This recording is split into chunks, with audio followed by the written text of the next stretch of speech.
March to September-ish. Steve, you said April through June. One of the most exciting times of gardening is choosing what you're going to grow.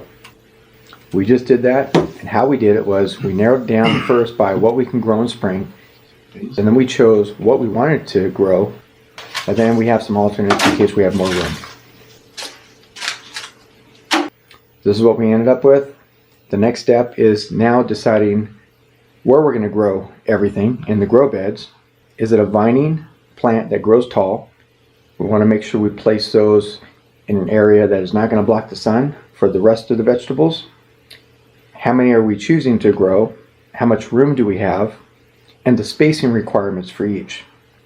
So I printed out a spreadsheet right here that I'm going to use. And we have two grow beds.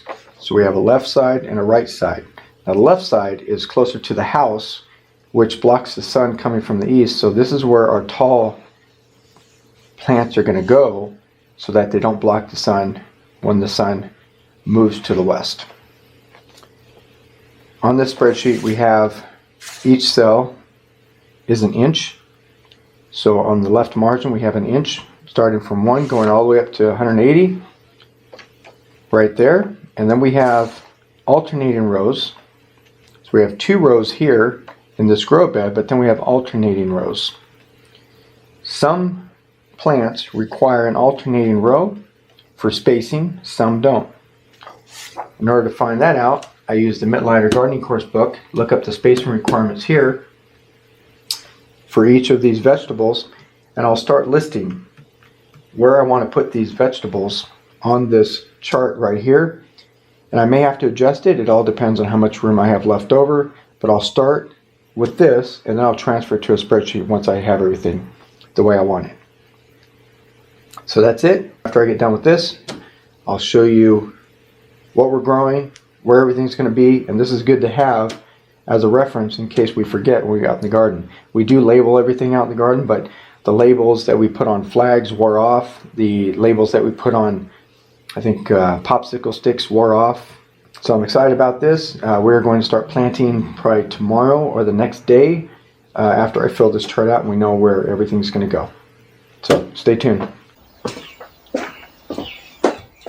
Today I get to prepare my grow beds to start planting for spring. So in order to do that, I am going to do 3 steps following the Mittleider Gardening Method. If you're not familiar with that, please check it out. I swear by this method. I've been using it for like 10 years and it's been tested throughout the world. So it's great for preppers because you can grow this way anywhere, in any climate, any condition throughout the world. So the first step is to add gypsum. Here in SoCal we use that. If you're in northern where you get a lot of rain, then you use lime and that provides calcium. So you add gypsum to the bottom of each grow bed over here. And then after that, you add the pre-plant fertilizer. So I have that pre-mixed already. And then you add the weekly feed, and you mix that in with the soil. So I'll do those 3 steps. First, I have to remove the sprinklers right here. I just have to disconnect it from there to there. I'm going to start a trench in the middle of each side right here to add my gypsum to each grow bed over here. All right, let's get to it. Show you what I'm doing.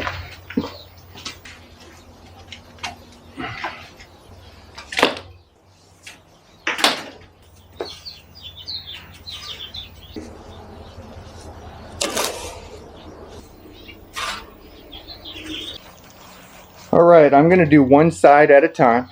It's pretty easy. This soil is so soft, easy to work with still.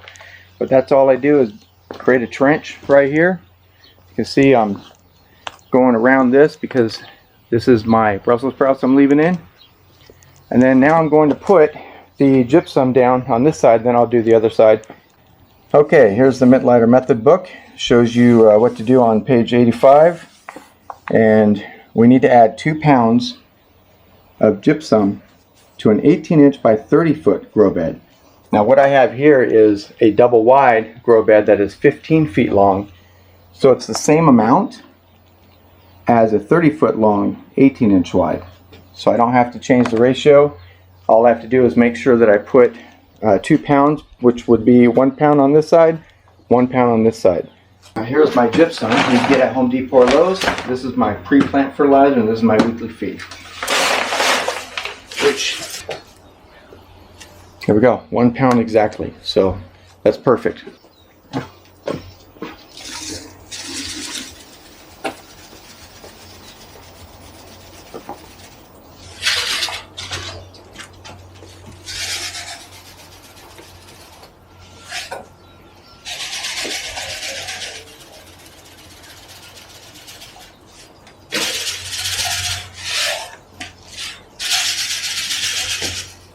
Okay, I decided I'm going to transplant my garlic because I want to put my vining crops over here, like my tomatoes and my beans. So I'm going to move those over here next to the onions in this corner, and then that'll free up that whole side over there.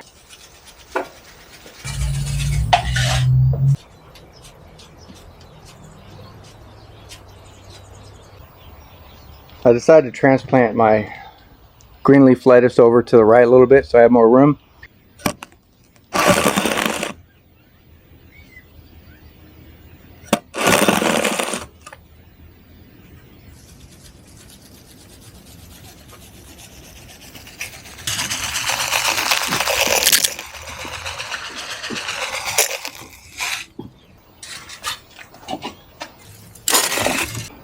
Alright, there's what it looks like so far with the trenches filled in. All the gypsum is in the bottom of the grow beds. The next step is to add pre-plant fertilizer, weekly feed, mix that in before I compact it and level it. Alright, so if you want to know what's in pre-plant, it is borax, Epsom salt, and the gypsum that we just added to the bottom of the grow beds. So here's 1 pound. It takes 2 pounds per grow bed, so I'm going to do 1 pound on each side of the grow bed. And that'll do this, and then I'll do the same thing for the right side.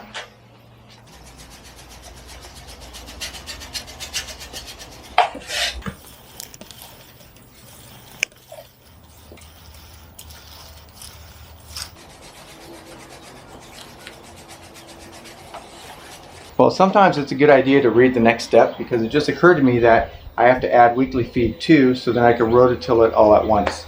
So I'm going to do that with this side. And then I have to add the weekly feed to the right, so I have to till that one over again. So how much weekly feed do we add? We add 1 pound of weekly feed. 1 pound per grow bed, so it's a half a pound per row inside the grow bed.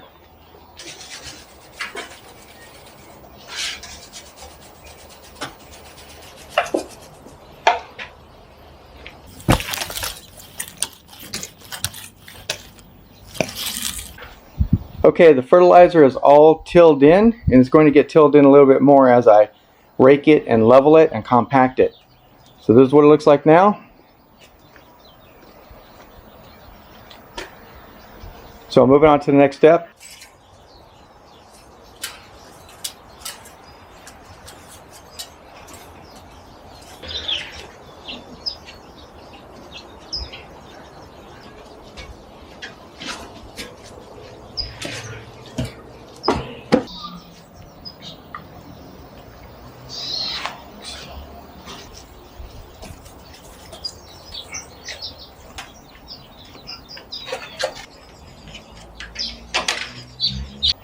Alright, so I have the grow beds complete. They are ready. The next step is to plan where I'm going to plant each crop. So here in the Mittleider book, page 235, we have all the vegetables listed from beans to turnips, the spacing requirements for each, and if they require alternating rows or not. Say about 7 and 14. So they're 7 inches apart. I don't know if that's correct. We'll look it up and see.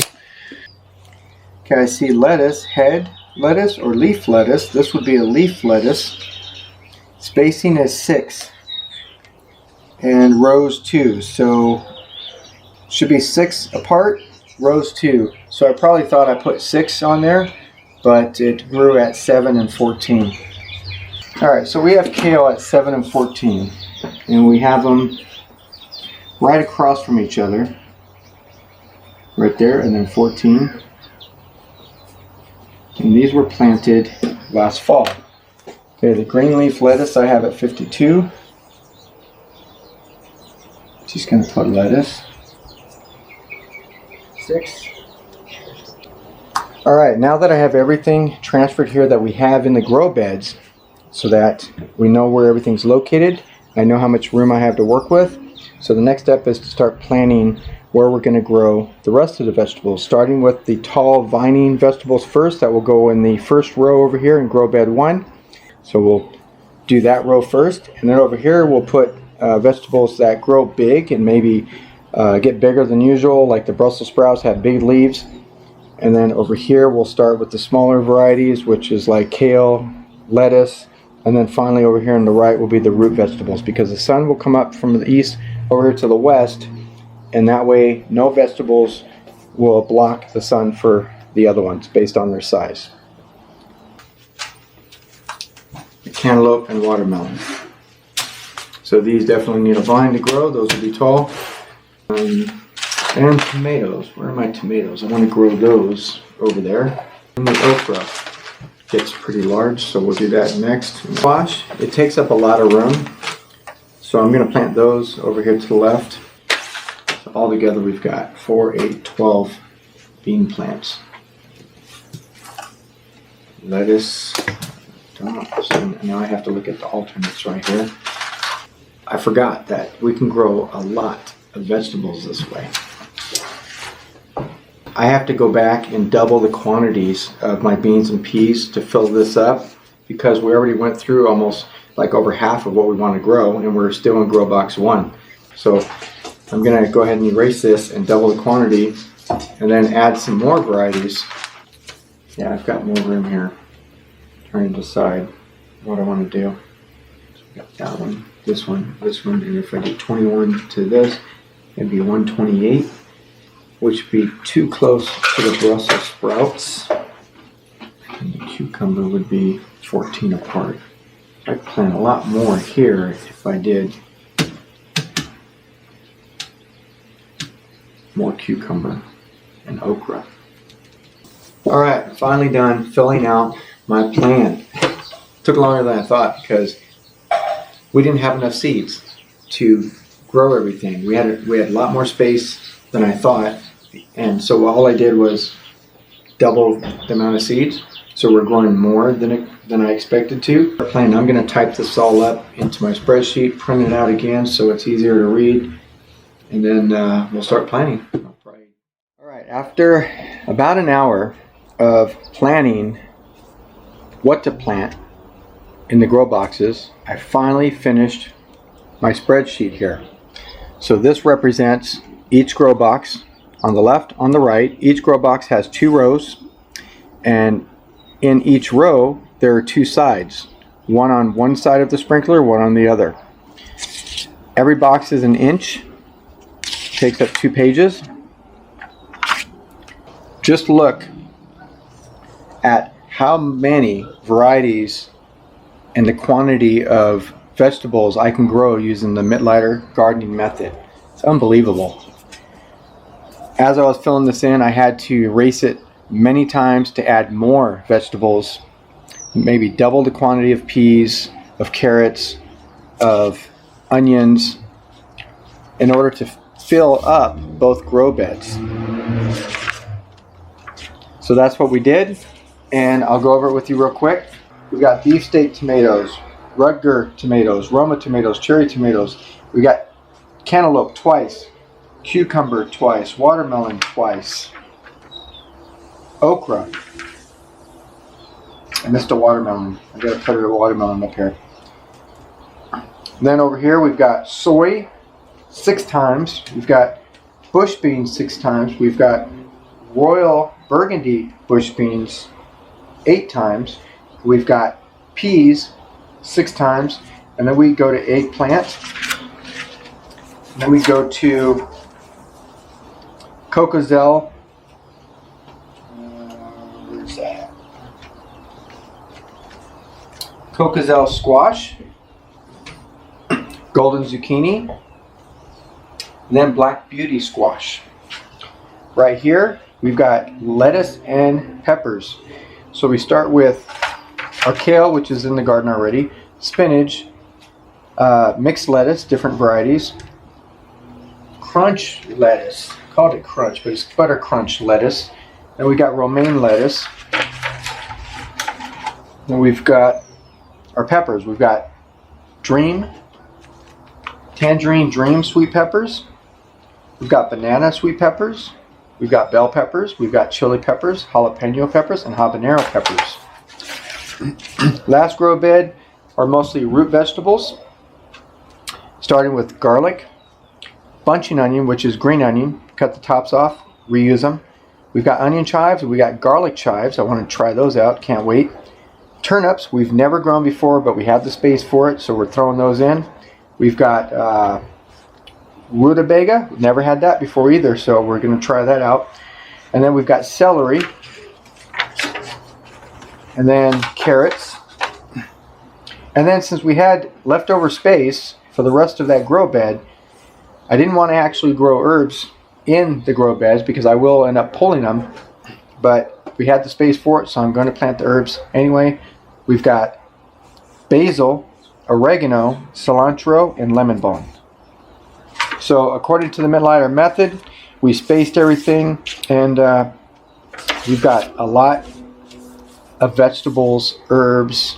You can grow so much with this method. It's unbelievable. It's ridiculous. Can't wait. We're gonna start planting and sowing these seeds tomorrow. So stay tuned for that. That's all for now.